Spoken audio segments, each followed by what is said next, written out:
What in your childhood has contributed to who you are and how you operate now? So ever since I was a little girl, I always had a drive to care for others. To this day, I don't know what it was that drove me to want to care for others and take care of others, but I've known ever since I was a little girl, I have always had this great urge to want to be there for others and help them. And fast forward a few years, I ended up having my own experiences with health issues, and it definitely opened up a whole different understanding of what it takes to care for somebody else.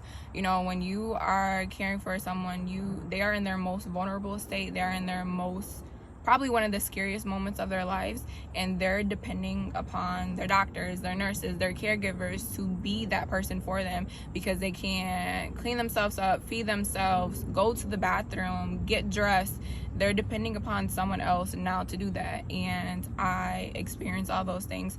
I was a healthy little girl. I danced. I was my mom's child that never really got sick, and now I was spending most of my time in a hospital. Couldn't eat, couldn't really do a lot, couldn't nourish my body the way I needed to be nourished, and now I was in a wheelchair. My whole world kind of flipped upside down, and it made me look at just individuals differently, just caring for others and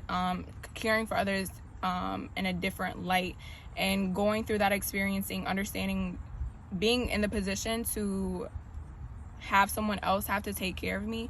It made that drive for me to want to become a nurse and be in the health field it brought a whole different meaning and value to my life. And then now, fast forward, I started working for Sean 3 years ago, and I started helping take care of Betty. And when I was sick, I always asked my mom, why is this happening to me? Why am I going through this? I was a healthy child, and none of this ever used to happen. None of this happened to me. Every time she told me, Miha, God has a plan for you. It's going to show up one day, and it's all gonna make sense. Now, fast forward 3 years from, not 3 years, but 5 or 6 years from when I went through that illness, and her words exactly, God has a plan for you, it's gonna come up in the way that it's supposed to. Taking care of Betty, I was able to understand, relate, and care for her in ways that other people would never be able to care for her, because I understood the position that she was in.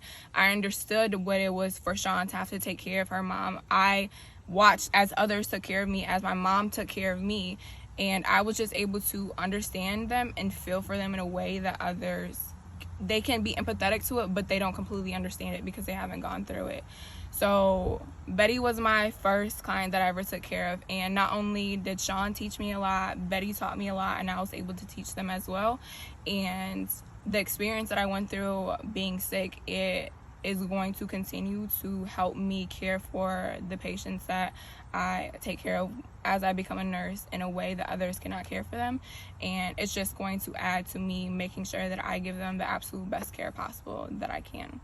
Again, 101 Conversational Questions are sold on Amazon.com and can also be bought via Cash App. Let me know in the comments what's your answer to what in your childhood has contributed to who you are and how you operate now. I would love to hear your guys' stories. Again, let's hear them in the comments.